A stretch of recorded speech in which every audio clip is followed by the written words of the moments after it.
Oh, there you are. Now, according to the latest West Africa Jollof Index put together by SBM Intelligence, at least 317 cedis is required to prepare a standard jollof rice dish for a family of 5. Now, this is an upward adjustment of more than 14% compared to the 277 cedis average cost at the beginning of the year. The dish continues to lose its place on the dining table as high ingredient cost compels individuals and parents to opt for cheaper meals. Check this out. Right, so you can see how the numbers have progressed throughout the month from January until now. The price taking a very steep hike between May and June 2013. In May, it would have cost you only about 277 cedis and 75 pesos to make jollof for 5 in Ghana. Now, we're hitting the dizzy heights of 317 cedis and 50 pesos. Bearing in mind that we started off at about 277.75 at the beginning of the year, going up to 286 cedis for February. It got a lot cheaper in March and April, but it has maintained those levels until May when it started to shoot up. Right now, though, we are quite expensive compared to other countries. Now, let's see if we can learn a little bit more about this. We'll be speaking to Ikemesit Effiong, head of research, who has been looking at these numbers and doing some analysis. Smiling at my very well-appointed plate of jollof right here. Ikemesit, I wish I could invite you to join me, but a part of me is glad I can't because it's delicious and I want it all. So listen, talk us through your numbers. First of all, how have you put these figures together and what is driving the price up between the months of May and June? If you can unmute your microphone for us. There you go, there you go. So I have now. Yeah, so first of all, I should say it's a bit unfair that you're actually teasing me with a plate of Ghanaian jollof. I don't know if it's the best expression of Ghanaian hospitality, but I'll take you up on that whenever I happen to be in town. To the numbers and to the data, really, what the Jollof Index really does is that it tells a story of the overall economic conditions, and the overall economic condition of whatever market we're tracking, right? And we do this here in Nigeria and Lagos right now, as well as where you are and in Ghana, and really for the Ghana Jollof Index, right, you're looking at, a weakening currency. More obviously, that will definitely impact prices because, there are market operators within the country who have to import key items, right? And, currency risk will disproportionately impact them. A key thing which, Ghana also shares with Nigeria, much of West Africa where jollof is prepared is the seasonality of key food items. Right now, all of the region is in the rainy season. Now is not the best time where you would find, for example, tomatoes at a cost-effective, price point, right? So all of that, also impacts on the price. And the fact that seasonality is a factor is really a statement of the fact that our supply chain management for agriculture is still at a very nascent level right now. Storage capacities both in Ghana and in Nigeria, right, are pretty low. So you can't guarantee. So that gap means that you cannot guarantee all year round product availability at a competitive price point, right? Which means when it's harvest time, the food item that's been harvested is cheaper. When it isn't harvest time, obviously the price, goes up. Yeah, the final element, right, is the creeping insecurity. At least, we're beginning to notice this, right, with the numbers in Ghana, right, which is that, in certain food grain areas, there are elements of instability, which means that, some producers are not getting as much produce to market as you've seen in the past. And this is also an element which is present in Nigeria. It's a bit more pronounced in Nigeria than where you are, obviously, because our own security mix is a lot more complex, right? But it's still a factor also, right? In Ghana. So, putting all of this together means that that plate in front of you, right, is a lot expensive, a lot more expensive now in May, than it was at the beginning of the year. And the outlook doesn't really indicate that, those trends might change for the better anytime soon. I want you to stay with us because I'm very interested in how Ghana jollof and Nigeria jollof are sizing up against each other in terms of price points. But let me introduce two other guests. Abena Poku-Abediako is the CEO of Chic Kitchen. And of course, this is a restaurant here in Accra. Wimo Victor Chinonso is from Imo State, and he is a jollof consumer from Nigeria. Good afternoon to you both. Now, I want to start with Abena Pokua. Now, every mouthful of jollof is bursting with flavor, especially the Ghanaian jollof. You can taste the tomatoes in there, you can taste the pepper, the onions, whatever meat was used to make it, you can taste that in the stock. So it just really pops in your mouth. But all that popping is money. Talk to us about the most expensive or the most the ingredients that have increased the most in price for you. Okay, thank you so much, Kojo. So the ingredient that has increased in the past months as a food business owner is for jollof especially is tomatoes and rice. You can see the rice price keeps changing, the tomato prices keep changing, and those are most of the key ingredients that are used to prepare this jollof rice. Yes. All right. Tell us, by what percentages are you seeing these ingredients increasing? Oh, the tomatoes, for example. So with the business, usually we have a price model and it keeps increasing and changing with the price change so that we know how to price for our customers. And then I've noticed that beginning, we started selling, let's say we can sell a plate of jollof for, let's say about 40 Ghana, 45, and then it kept changing with the price change of the tomato. Like tomato, as of now, you can get a bucket of tomatoes for like about 70, 80 Ghana, even more, depending on the market. But when we started, in the beginning, we could get about 40 Ghana. When you have a bucket, you can get 40, 50 Ghana a bucket. So it keeps changing. The price of the tomatoes keep changing. Sometimes it's because some people hoard and make sure they increase it later, but it's all waste in the end. So yes, we have increasing prices of tomatoes, the increasing prices of rice, sometimes, yes. Right. So that's what. So in front of me, I have jollof, I have fried plantain, there's some coleslaw, and some very nicely grilled chicken, all right? According to our index, something like this would cost me almost 400 cedis to make for 5 people in a family, right? 377. But how much would a plate like this, cost in your restaurant? Okay, so a plate like this will cost about 55 to 60. Depends. Yeah, it depends on the products the raw materials I use. So if we decide to, it depends. Okay, so a plate like this will go for about 55 Ghana for a plate of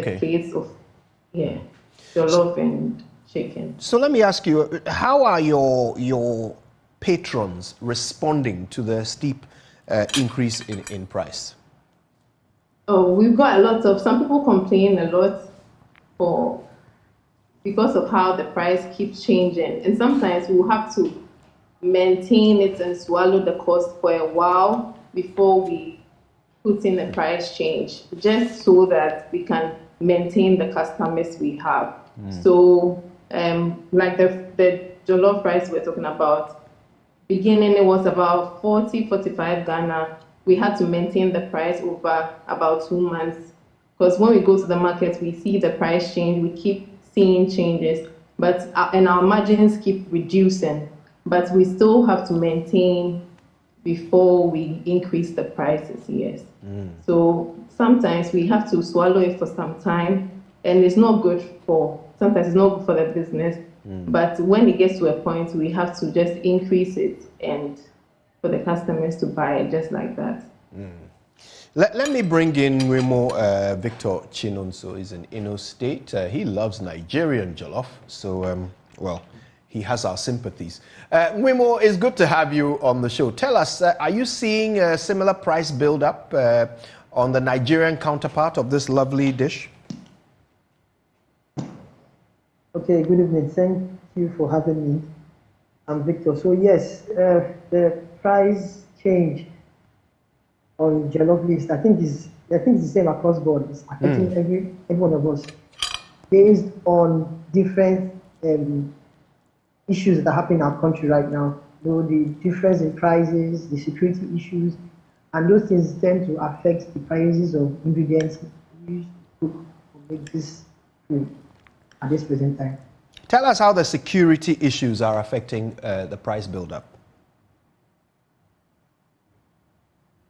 Most of the food, the grain issues, the grains, like the rice, are produced in the northern part of the country. And a lot of the security issues are happening at that part of the country. So when the issues are high, farmers do not go out to farm. So when there is no farming, there's no produce. And when there's no produce, there's lack. And people tend to hoard the remaining and sell very expensively when there's little. So obviously this ends up being passed on to the consumer. Do you see an effect on the quality? Yes. No, not really. We also have locally made rice for them. I can't try to get the name right now, but we have locally made rice, which is it's not cheaper, but it's about the same price. But the quality is also very good, and it's quite nutritious as much as the imported rice. So the quality is not really much of a problem. Right. How do you think Nigeria succeeded in getting citizens to acquire the taste for the local rice when they were so used to the imports? The local rice, naturally, they taste good, and because based on some research that we made by all the doctors around, it's known that the local rice is much more nutritious than the imported rice. So since it's more nutritious, Nigerians also like healthy food. So we actually go for those ones, and take them into. That's a fascinating insight there from Victor, joining us from Imo State. Now, let me come back to our researcher who has provided us with these figures. So I mean, tell us, Ikemiset, did you discover that the price build-up in Nigeria is any different from that in Ghana? Are there different ingredients that are increasing in price compared to Ghana? It's broadly the same ingredients, right? Tomatoes again being impacted by that seasonality. Yeah. Just as the chef said, right? That has been a factor again.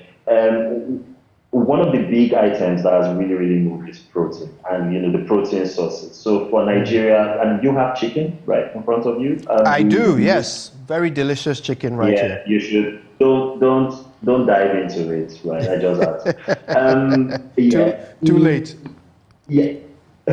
So with the Nigerian index, we track with Turkey, right? And what we've noticed, the prices of turkey is a lot of turkeys, right? A lot of turkey here in Nigeria is imported in any case. So the most Nigerian households are basically priced out of that market.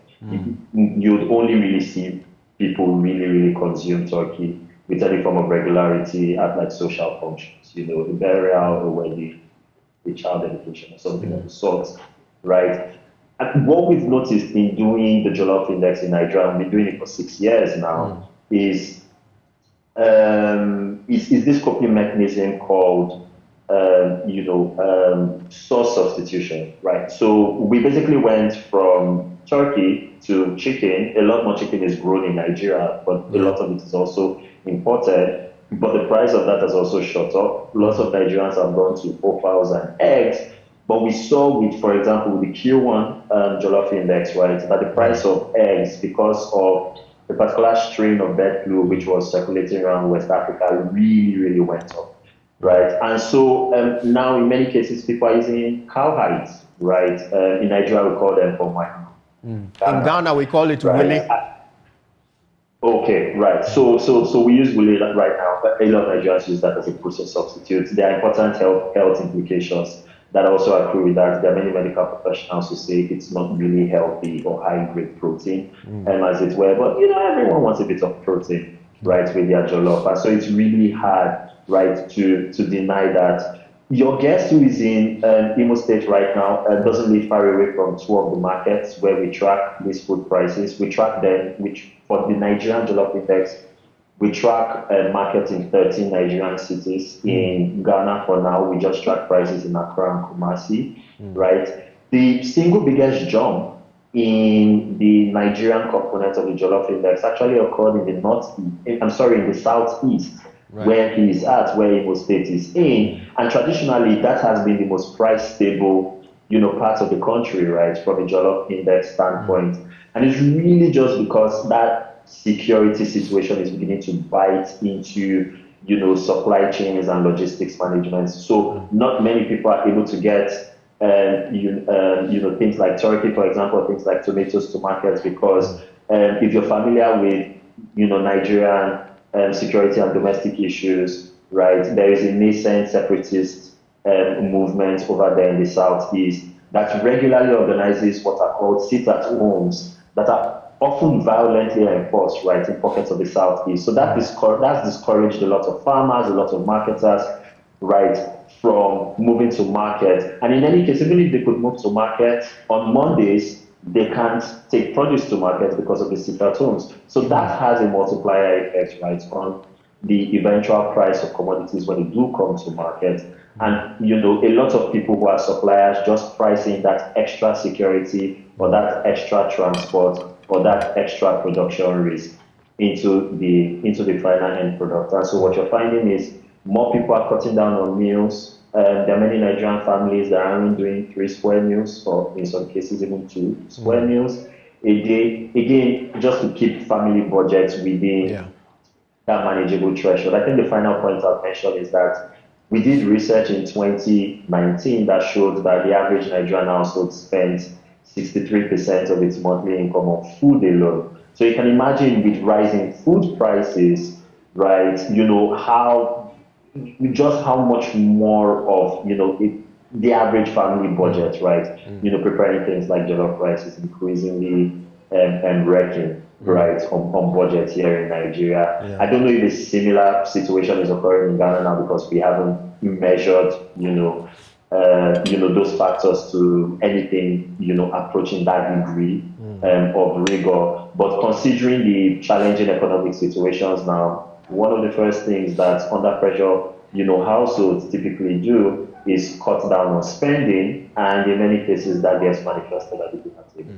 So bottom line, is jollof cheaper in Nigeria now than in Ghana? It is slightly cheaper in Nigeria than in Ghana. Again, and the currency situation and also the logistics situation, right, in Ghana has just meant that. And another interesting thing that we found out is that, import duties, right, in Ghana have inched up, right, fairly recently. So that's also beginning to show itself in terms of, what's the final price point for tomatoes or for seasoning or for, any sort of component that has maybe, an export-import dynamic, right, is. So right now on a dollar-to-dollar basis, Nigerian jollof is slightly cheaper, right, than Ghanaian jollof, but not by much. It will comfort you to know. So Ghana may flip the script, right? Come the next time we measure it. Yeah, Ikemese, thank you for that. I want to give the final word now to our Ghanaian restaurant owner, Abna Poku Abediakon. Abna, so we've heard how the Nigerians are getting creative and substituting some of the products. Is that something that you might consider doing? Ghanaians have this, they know what they want, they know what they expect. So making that change, with time, we can see what we can do about it. But as he said, they resorted to wele. I can't imagine Ghana adding wele to jollof to sell in the restaurants. I don't know how they will take it for now, but we'll see how we'll be able to. So usually, sometimes you will have to reduce the portions and then sell that to make something out of there. Well, that's an option. People can still get the delicious jollof they love, but lose a little bit but of reduce weight. Portions. Yeah. Yes. Lose a bit of weight I think while the they're at reduced it. portions and the same taste but reduced portion. That's a poignant note on which we can end this conversation. Abena Poku Abediako, CEO of Chic Kitchen. We appreciate your time with us. And Ikemesit, always a pleasure to have you on our show. Thanks. Ikemesit Effiong is head of research at SBM Intelligence, which is in Lagos. All right, listen, I'm going to have to love you and leave you because I've got work to do here. But I won't leave you empty-handed. Go to myjoyonline.com for all of the big stories that are trending today. You can check them all out for yourself. Plus, coming up next on this, your favorite channel, is LTS. Have a wonderful weekend.